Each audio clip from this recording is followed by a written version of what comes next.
నమస్కారం.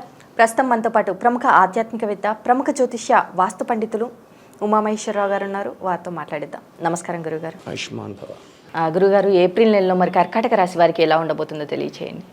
సర్వమంగళ మాంగళ్యే శివే సర్వార్థ సాధకే శరణ్యే త్రయంబకీ దేవి నారాయణీ నమోస్తుతే. ఓం గం గణపతియే నమః. ఓం శ్రీ గురుభ్యో నమః. ఈ శ్రీ క్రోధినామ సంవత్సర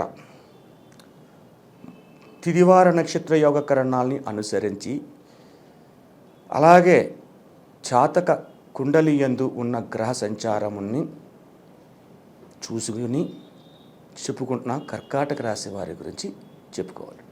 ఈ కర్కాటక రాశి వారికి తృతీయ స్థానమయందు కేతు ఉన్నాడు. కర్కాటక రాశికి తృతీయ స్థానం అంటే కన్య రాశి అయింది. కన్యా రాశిలో కేతు ఉన్నాడు. కన్యకి నుంచి 6వ స్థానము అయిన కుంభరాశిలో కుజ శనులు ఉన్నారు. కుజిని దృష్టి ఎక్కడ పడింది? పాద దృష్టితోటి కేతు మీద పడింది. తృతీయ స్థానం అనగానే అన్నదమ్ములతో గొడవ పడుతున్నారు ఈ కర్కాటక రాశి వారు. అన్నదమ్ములు అక్క చెల్లెళ్ళతోటి వివాదాస్పదమైన పరిస్థితులు వస్తున్నాయి. కుజిని దృష్టి కలిగి ఉన్నారు కాబట్టి ఈ కర్కాటక రాశి వారు భూమికి సంబంధించింది కానీ ఇల్లు కానీ అమ్మలేరు. కర్కాటక రాశి వారు ఈ యొక్క సంవత్సర కాలంలో భూమికి సంబంధించిన కానీ ఇల్లును కానీ అమ్మలేరు. అమ్మలేరు అంటే అర్థం ఏంటి? 1 కోటి రూపాయలు విలువ చేసే ఇల్లు ఉంది. ఓ 10 లక్షలు ఇస్తావా అని అడిగితే ఎలాగమ్ముతాడు? 1 కోటి రూపాయలు విలువ చేసేది 10 లక్షలు వస్తున్నాయి, అమ్మలేడు. అమ్మాలన్నా కొనాలన్నా కుజుని అనుగ్రహం ఉండాలి. కుంభరాశిలో కుజుడు ఉండి కన్యారాశిని చూస్తున్నాడు. కుజవర్తు కేతు అన్నారు. కేతు మీద ఎప్పుడైతే దృష్టి పడిందో బలం పెరిగింది. బలం పెరిగినంత వల్ల శత్రుస్థానంలో ఉన్నాడు ఈ యొక్క కుజుడు. దానివల్ల ఉపయోగకరమైన స్థితిని కోల్పోయింది. అయితే వ్యాపార రంగంలో ఉండే వ్యాపారస్తులు ఏం చేస్తున్నారయ్యా? ఏదో చేస్తున్నాం, వ్యాపారం ఏదో వస్తుంది, వచ్చిన దాంతో తృప్తి చెందుతున్నాం అని తనల్ని తాను సమర్థించుకుంటూ, సరేలే సాని విధిరాతి ఇలాగ ఉంది కదా అని చెప్పేసి సర్దుకుపోతున్నారు. అంటే చేసే వ్యాపారంలో అనర్గళంగా ధనాన్ని ఆర్జించలేకపోతున్నారు. అలాగే ఈ యొక్క రాశిలో ఉన్న పోలీసు వ్యవస్థను తీసుకోవాల్సి వస్తుంది. ఈ పోలీసు వ్యవస్థ విధానాన్ని చూస్తే కేతువు యొక్క దృష్టి 4 గ్రహం మీద పడింది. శుక్రుడి మీద, గురుడి మీద, రవి మీద, రాహు మీద. ఈ 4 గ్రహములు ఇచ్చే మంచి ఫలితాన్ని కేతు చెడగొడుతున్నాడు. శుభ ఫలితాన్ని ఇవ్వట్లేదు. శుక్రుడికి ఉన్నది మీనరాశిలో ఉన్నాడు. శుక్రుడికి శత్రుస్థానమైన ఉచ్చక్షేత్రం. ఈ ఉచ్చక్షేత్రంలో ఉన్నందువల్ల ఉపయోగాన్ని కోల్పోయాడు. కాబట్టి వ్యవహారిక రంగములలో అంటే వివాహాల గురించి కాదు, వివాహ ముహూర్తాలు ఇక్కడ ఉండవు. నవమైన తర్వాత కొన్ని ఉంటాయి, ఎన్నో ఉండవు.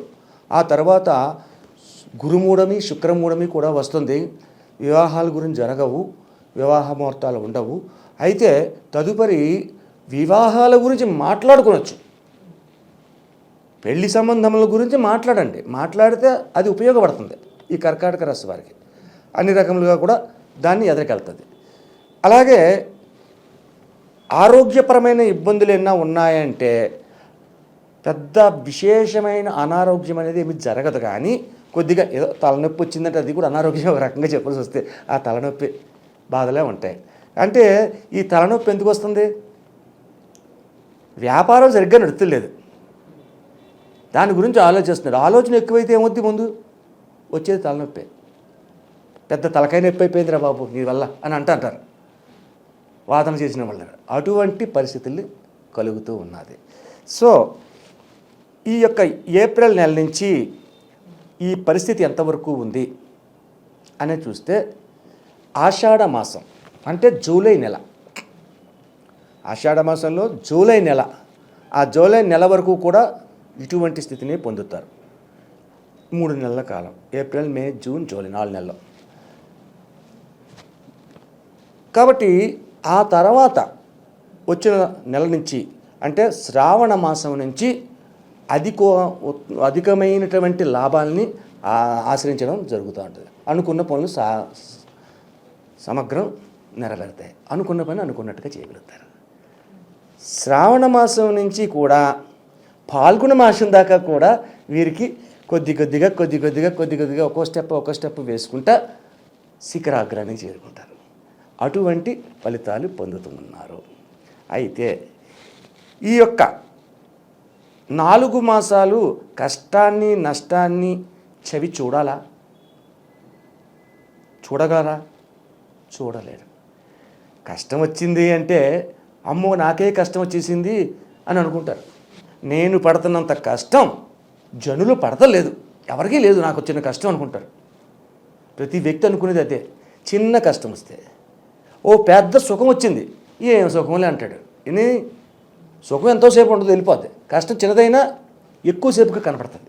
అటువంటి పరిస్థితుల్లో ఈ కర్కాటక రాశి వారు ఉన్నారు కాబట్టి దీనికి తగినటువంటి పరిష్కార మార్గాన్ని మనం చూసుకోవాలి.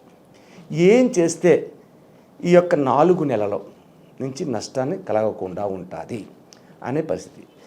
ఇక్కడ ఈ కర్కాటక రాశి వారికి కుజునితో పాటు శని కలిగి ఉన్నాడు కుంభరాశిలో అని చెప్పుకున్నాం. నవగ్రహ ప్రదర్శన చేసుకోవాలి. ఈ నవగ్రహ ప్రదర్శన అంటే ఎలాగ చేయాలి ఏంటి, దానికి విధానం ఉంది. ఒక నల్లటి వస్త్రాన్ని, చిన్న వస్త్రాన్ని పట్టుకెళ్ళండి నవగ్రహాలున్న గుడికి, అంటే శివాలయంలో నవగ్రహాలున్న గుడికి వెళ్ళండి. ఉదయకాలాన్నే ఎన్ని గంటలు లేగాలి? సూర్యోదయం కాకుండా లేవాలి. స్నానాలు అన్నీ చేసుకుని ఇంటిలో ముందు దీపారాధన చేసుకుని ఆ ఇంటి నుంచి శివాలయానికి చెప్పులు లేకుండా వెళ్ళాలి. మీరు కారు మీద వెళ్తారా బండి మీద వెళ్తారా అన్న తర్వాత సంగతి. కాళ్ళకు పాదరక్షలు ఉండకూడదు. ఆ పాదరక్షలు లేకుండా ఈ యొక్క బెల్లం ముక్క, ఒక తమలపాకు, ఒక చెంబు, రాగి చెంబు పట్టుకెళ్ళండి, లేకపోతే వెండి చెంబు పట్టుకెళ్ళండి. స్టీల్ది మాత్రం కాదు. ఇనప చెంబుకి పనిచేయదు. రాగి చెంబు కానీ, లేకపోతే వెండి చెంబు కానీ, ఇత్తడి చెంబు కానీ, ఏదో ఒక చెంబు ఉంటుంది. ఆ చెంబుని పట్టుకెళ్ళాలి. వెళ్ళి అక్కడ పంతులు గారు ఉంటారు ఆలయంలో, ఆయన గారితో చెప్పించి కొంచెం సంకల్పం చెప్పండి నవగ్రహాల దగ్గర అంటే సంకల్పం చెప్తాడు. సంకల్పం చెప్పిన తర్వాత 27 నీలి పుష్పాలు, శంఖం పువ్వులు అంటారు, నీలంగా ఉంటాయి. ఆ నీలి పుష్పాలు 27 చేత్తో పట్టుకోండి.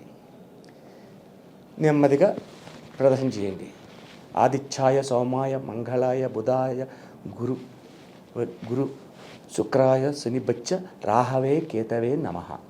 ఈ మంత్రాన్ని పంచాంగంలో మొదటి పేజీలో ఉంటుంది. తీసుకుని 27 సార్లు నెమ్మదిగా తిరుగుతూ ఒక పుష్పం పెట్టండి. తర్వాత మళ్ళీ మంత్రాన్ని జపించుకుంటే మళ్ళీ 27 చేతిలో పుష్పాలు అయితే 27 ప్రదర్శనలు అయిపోయినాయి. ఆ 27 ప్రదర్శనలు అయిపోయిన తర్వాత ఆ పంతులు గారు అక్కడ సంకల్పం చెప్తారు. సంకల్పం చెప్పిన శనేశ్వరుడికి ఆ వస్త్రాన్ని కప్పండి. వస్త్రాన్ని కప్పి నువ్వుల నూనెను ఒక 100 గ్రాములు 50 గ్రాములు ఉండేలాగా నువ్వుల నూనె అక్కడ పోసి నమస్కరించండి. ఆ తర్వాత చిన్న బెల్లం ముక్క నైవేద్యం పెట్టండి. దాన్ని పంతులు గారు చేపిస్తారు.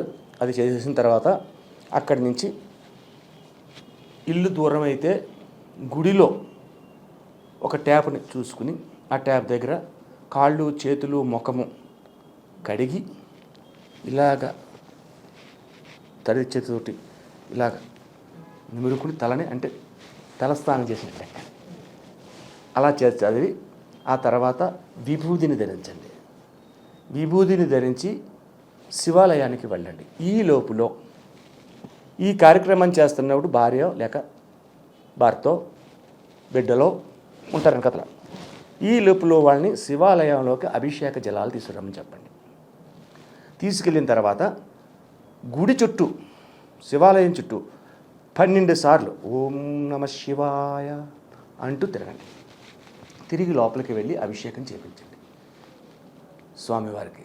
ఈ అభిషేకంలో ఏప్రిల్ నెల కాబట్టి అల్లనేరేడు పండు దొరుకుతుంది. అల్లనేరేడు పండులో ఉన్న పిక్కని తీసేసి గుజ్జుని జ్యూస్గా చేసి ఆ జ్యూస్ని అభిషేకం చేయించండి. పచ్చకర్పూరాన్ని కొద్దిగా తీసుకెళ్ళి అది నీళ్ళల్లో కలిపి ఆ నీళ్ళు అభిషేకం చేయించండి. వీటితో పాటు పాలు, పెరుగు, తేనె, నెయ్యి ఇవన్నీ ఉంటాయి. అందులో కంటే ప్రత్యేకమైనది అల్లం నేరేడు పండు. సరే, కొంతమందికి అల్లం నేరేడు పండు దొరకలేదు, ఏం చేయమంటారు అనే ప్రశ్న వస్తుంది. అల్లం నేరేడు పండు దొరకకపోతే నల్ల ద్రాక్ష పళ్ళు పట్టండి. తెల్ల ద్రాక్ష కాదు, నల్ల ద్రాక్ష పళ్ళు శుభ్రంగా జ్యూస్ చేసి ఆ జ్యూస్ని వడకట్టాలి. ఎందుకంటే జ్యూస్లో గింజలు అవుతాయి. శివలింగం మీద ఆ గింజలు పడితే ఎలా గీసుకున్నట్టుగా ఉంటుంది, భగవంతుడు కొంచెం బాధ కలుగుతుంది. కాబట్టి వడకపెట్టాలి, ఆ గింజలు పోవాలి. అయిపోయిన తర్వాత అభిషేకం చేసిన తర్వాత అక్కడ కూర్చోండి. అక్కడ కూర్చుని శివుని ఎదురకుండా కూర్చుని నందీశ్వరుడి దగ్గరికి వచ్చి నందీశ్వరుడి చెవిలోని మీ కోరికని చెప్పండి. ఏ కోరికలైతే ఉన్నాయో ఆ కోరికని చెప్పండి. ఆ తర్వాత శివుని ఎదురకుండా జనానికి అడ్డు లేకుండా ఉన్న చోట కూర్చోండి. కూర్చుని కాసేపు శివనామాన్ని చదవండి. అయితే గురువుగారు ఏంటంటున్నారు, మరి రాముని ప్రార్థించమంటారు కదా అని కొన్ని సందర్భాల్లో చెప్పారు. అక్కడ కొన్ని సందర్భాలు, కానీ ఇక్కడ ఇది కరెక్ట్. శివనామస్మరణ చేయండి. లేదు, మహామృత్యుంజయ మంత్రాన్ని చదవండి. ఓం త్రయంబకం యజామహే సుగంధిం పుష్టివర్ధనం ఉర్వారుకమివ బంధనాత్ మృత్యోర్మృత్యయ మామృతాత్ అనే మంత్రాన్ని జపించండి. దీని వలన కర్కాటక రాశి వారికి మొదటి 4 నెలలు వస్తున్న అపభ్రంశయోగము తొలగి శుభయోగము పొంది తదుపరి ఉన్న అన్ని నెలల పాల్గొన మాసం వరకు కూడా అత్యధికమైన ధన ఆదాయాన్ని పెంచుకోవడం అనేది తథ్యం. అలాగే గురుగారు, ఏప్రిల్ నెలలో కర్కాటక రాశి వారికి ఎలా ఉండబోతుంది, అలాగే వీరికి చేయాల్సిన పరిహారాలు ఏంటి, శివుని ఎలా ఆరాధించాలి, ఎలాంటి అభిషేకాలు చేయాలి అనేసి చాలా చక్కగా వివరించారు గురుగారు. ధన్యవాదములు. ఆయుష్మాన్ భవ.